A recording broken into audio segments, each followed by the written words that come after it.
Travailler dans un restaurant en famille. Pour certains, c'est une réussite, pour d'autres, c'est une vraie galère. Comment faire? Quelles sont les recettes du succès pour entreprendre dans la restauration en famille? C'est ce qu'on va voir.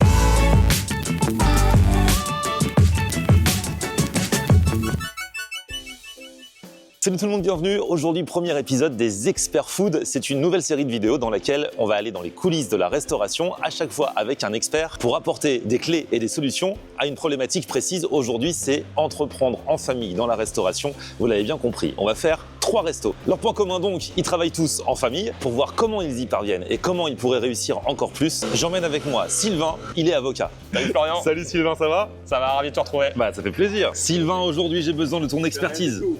Car le travail en famille, c'est bien joli, pour certains c'est un idéal. Mais il faut bien verrouiller les choses. Absolument, on peut se disputer quand on travaille ensemble et c'est beaucoup plus compliqué en famille. Ouais. Bon, là, on va voir 3 restos aujourd'hui. Le premier, je connais Thai at Home. J'étais allé le voir dès ses débuts, là. Moi, je me souviens que j'étais allé en 2017 voir Paris Souk, le patron. Lui aussi, c'est une vraie histoire de famille. Ça va bien? Je vous ai pas vu. Je te présente Sylvain. Salut, enchanté. Sylvain, avocat. Ok. On vient tout saisir. Bah, on a toujours. Ah non, il n'est pas huissier, il n'est pas huissier. Mais on a toujours besoin d'un bon avocat. Exactement. Surtout qu'aujourd'hui, on fait une vidéo sur entreprendre en famille. Bah, mon père qui a ouvert le premier restaurant thaï à Paris en 77-78. Donc ça c'était dans le premier arrondissement. Après là il a ouvert dans le 13e, dans le 15e. Et en fait bah, nous avec mes 3 frères, nous on a ouvert en 2008. Et là aujourd'hui bah, on est dans le resto du 15e. Il y a le 17e, il y a Montreuil et aujourd'hui il y a 2 food trucks. Alors on s'en doute, si t'es là, c'est que ça s'est bien passé. Il y a peut-être eu des hauts et des bas. Toi déjà, t'as grandi dans le restaurant de tes parents de base. Ouais, moi j'ai baigné dans la restauration, donc j'étais petit, je sais pas, à 14 ans, je me retrouvais à débarrasser, à faire l'aspirateur dans la salle, mon père qui me demandait d'aller chercher des boissons, des machins, donc j'ai grandi là-dedans, et maman qui était en cuisine, donc voilà, j'ai toujours baigné là-dedans, mais c'était pas forcément quelque chose qu'on voulait faire avec mes frères, donc moi j'ai travaillé dans le tourisme, j'ai un BTS tourisme, un management touristique, etc. Mes frères ils sont dans le marketing et un autre qui est dans l'import-export. Et en fait, de fil en aiguille, c'est comme un aimant. C'est-à-dire que tu vas plus loin possible, mais malheureusement, ça te rattrape. C'est plus fort que toi, c'est dans nos gènes, on a la bosse du commerce. Et puis, c'est aussi un héritage culinaire. C'est-à-dire que les parents, ils ont forcément envie de te transmettre des trucs et tu as envie de...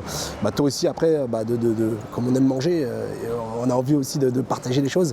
Et en fait, la cuisine, le restaurant, ça a été un peu on va dire, normal et logique. T'as grandi en voyant tes parents bosser, donc ça t'a pas dégoûté du truc, puisque la preuve, même si c'est pas ce que t'avais prévu de base, tu l'as quand même fait par la suite.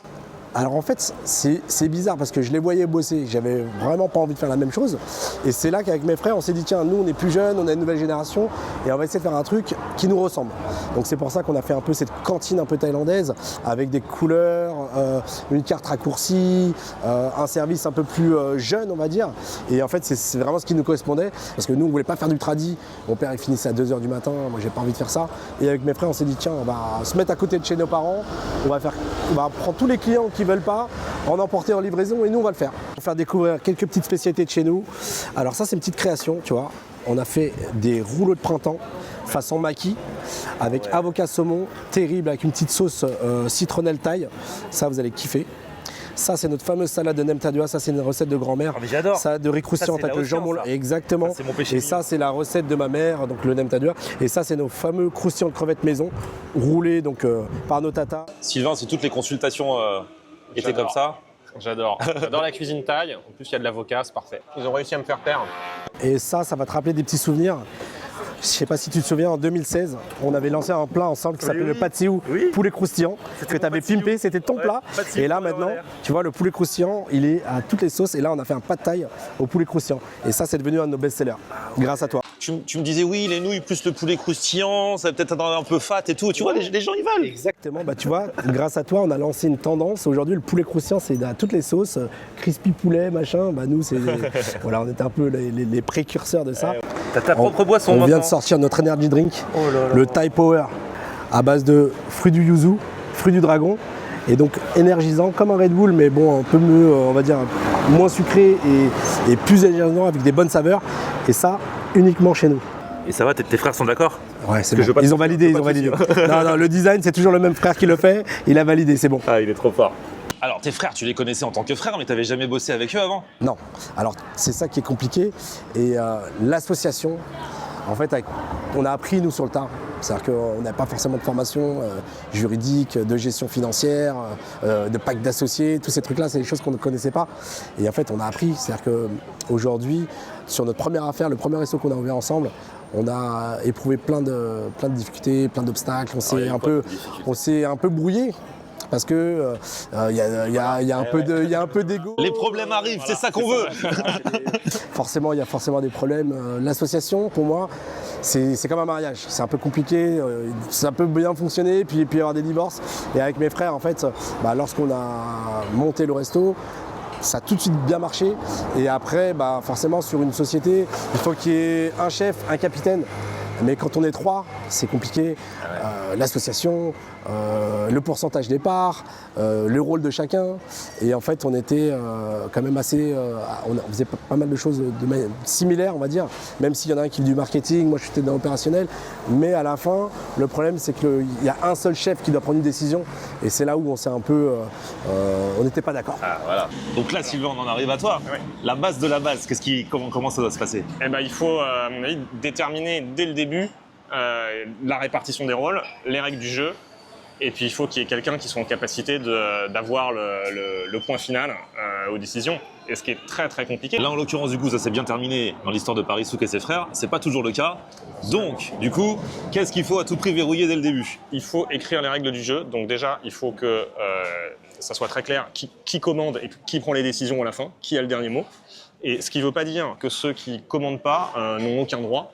Mais ça, c'est les statuts et le pacte d'actionnaires, Paris Souk en parlait. Des minoritaires peuvent très bien avoir leur mot à dire sur plein de sujets. Et il faut aussi prévoir la sortie. On ne peut pas être... il faut que les associés puissent pouvoir vendre leur part aux uns ou aux autres si jamais ils ont envie de passer à autre chose. Et ça aussi, on peut définir les règles très en amont. Et comme ça, au moins, si jamais à un moment donné, les chemins se séparent, on peut juste dérouler les règles prévues dès le début. C'est vrai, quand on se dit, c'est bon, j'ai bossé avec mes frères, on s'est jamais embrouillé, on s'embrouillera jamais. En fait, quand on est les deux pieds dedans, là, ça devient autre chose. C'est complètement différent.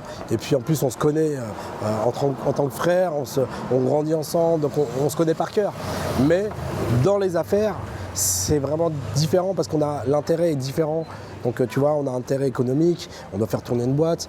Donc les décisions que chacun doit prendre, il faut que ça soit mesuré et il faut que ça soit quand même pris de manière équitable aussi. Et là, j'ai un petit dernier pour la route, la classique, la salade de yam bœuf, salade de bœuf à la citronnelle.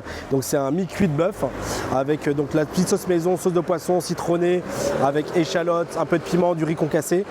Et donc en base de salade, un peu fraîcheur et un peu healthy, parce que je sais que tu manges pas mal.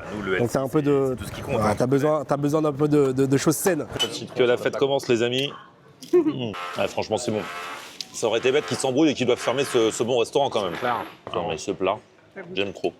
Deuxième étape, on débarque chez Ubao. Alors là, c'est en mode Bao Burger apparemment. Et il y a encore une histoire de famille. Bonjour, enchanté, Florian. Sylvain, qui est avocat. Avocat? Ouais. Alors, Amel et Idriss. Alors, tous les deux, c'est quoi votre lien? On est frères et sœurs.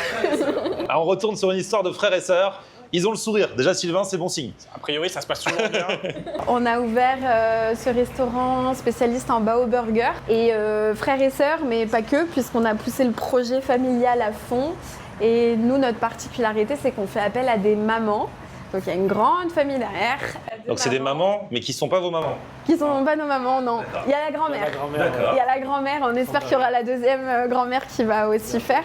Et qui ont créé les recettes des Bao Burgers qui sont à la carte. Alors du coup, comment vous est venue l'idée de travailler entre frères et sœurs? Bosser entre frères et sœurs, ça c'est depuis toujours. Ouais. Avant Bao, on a eu une entreprise qui s'appelle Nextbody. Mon frère, il est spécialiste sport, ça se voit. Enfin, il s'entraîne très souvent et du coup, on a proposé des coachings par électrostimulation. Donc ça, c'était Nextbody. Nextbody est tombé pendant le Covid. Et puis, moi, j'ai toujours aimé développer des projets. J'ai fait une école de commerce et j'étais après analyste financier. Et voilà, Bao s'est fait naturellement. Et pourquoi les Bao? Parce que j'ai eu la chance d'habiter à Taïwan. Okay. Et du coup, je mangeais des baozi dans les night markets. Et les Bao, c'est un pain qui est initialement asiatique. qui est blanc et qui du coup le rend beaucoup plus moelleux que s'il était doré au four. Donc c'est qui le plus grand? C'est toi le plus grand? Ok, génial. Donc déjà quand vous étiez petit, vous entendiez bien et tout? Bah, elle me suivait un peu, elle faisait tout ce que je faisais. Ouais, je suis un garçon, ok. Ouais. Ah, donc vous êtes toujours super entente? Oh, peut-être l'adolescence, mais ça va, on s'est toujours bien entendu. Ouais. Moi, je suis dans le développement, lui, il est dans l'opérationnel. Et vous avez rencontré des difficultés parce que là tout paraît rose. Non, c'est pas rose, c'est la restauration. Hein. Non, c'est pas rose. Bah, déjà, en venant, vous avez dû vous rendre compte qu'on est hyper mal situé. Donc, pour aller chercher les clients, il faut ramer. C'est des services très aléatoires. Un jour sur deux, on fait des gros services. L'autre jour, on fait des petits services. Donc, à la fin du mois, on a des difficultés parfois financières. Donc, on a un mois avec, un mois sans. Entre vous, tout va toujours bien. Toujours non, pas toujours. Ah, lui, il va balancer les dossiers. Lui, il va dire. Mais à la fin, en soi, ça se passe bien. Après, ouais. En fait, on peut se prendre la tête, mais à chaque fois, on finit par se reparler, par se réentendre. C'est quoi les motifs de prise de tête? La première année, moi, j'étais toute seule sur Bao. On avait décidé que mon frère... moi, j'avais réussi à partir, à trouver un arrangement avec mon ancien job. On avait décidé que mon frère reste et garde sa stabilité d'emploi. Donc on pensait qu'on aurait pu gérer comme ça, sauf que je me suis retrouvée dépassée les midis. Voilà. Donc mon frère est venu, a quitté son job, est venu me rejoindre. Et ça déjà, ça nous a bien soulagés. Mais la première année, oui, c'est vrai, quand tout va mal, on attendait le client. Vraiment, on attendait le client. Et on rentrait à 23h et le lendemain... 8h du matin, en plus on n'avait pas de limite assez conséquente pour faire des livraisons, donc on allait faire nous-mêmes les courses. Non, la première année elle a été désastreuse. Depuis là il n'y a plus trop de prise de tête. Hein. En fait c'est ça, quand ça roule pas, ok, ça peut se rejeter la faute sur l'autre, mais ça reste quand même d'une force d'entreprendre entre frères et sœurs dans le sens... C'est une force. Dans le sens où chacun peut faire des concessions à l'autre, chacun sait... Je sais que je peux compter sur ma sœur. Voilà, si quelqu'un a d'autres priorités... je peux tout lui demander. Voilà, et si quelqu'un a d'autres priorités, il peut vaquer à ses occupations, il peut nous arriver... Il peut partir en vacances. Voilà, je reviens de 3 semaines de vacances, donc voilà, mon frère il gère le service, ou nos employés aussi, qui maintenant sont autonomes. Ouais. Il gère tout seul. Sylvain, qu'est-ce que ça t'évoque tout ça? Déjà, ça fait plaisir parce que ça montre qu'il n'y a pas que le droit. Moi, ce que j'entends, c'est que la famille permet d'aller au-delà de ce qui est écrit sur les papiers. Je ne sais pas comment vous avez organisé entre vous au moment de lancer le projet, justement. Est-ce que vous vous êtes posé la question, si jamais on se dispute, comment on fait? Est-ce qu'il y a un chef ou pas? Non, on est allé à 50-50. Enfin, il n'y aura jamais des problèmes d'argent entre nous. Ouais, argent, il n'y aura jamais. Je pense pas, jamais. Ça va aussi. Ouais, parce que l'avocat, il dit qu'il en a vu des vertes et des pas mûres et... Ouais. Regarde-le. C'est qui tout double, hein? C'est qui tout double. Vous avez une répartition des rôles qui s'est faite assez naturellement et du coup qui peut-être aussi aide aussi à clarifier les choses parce que sur le développement, ça va être toi qui as le dernier mot et sur l'opérationnel, c'est celui qui est les mains dedans qui... Ouais, des fois, surtout. Surtout le dernier mot. Ça évite les engueulades.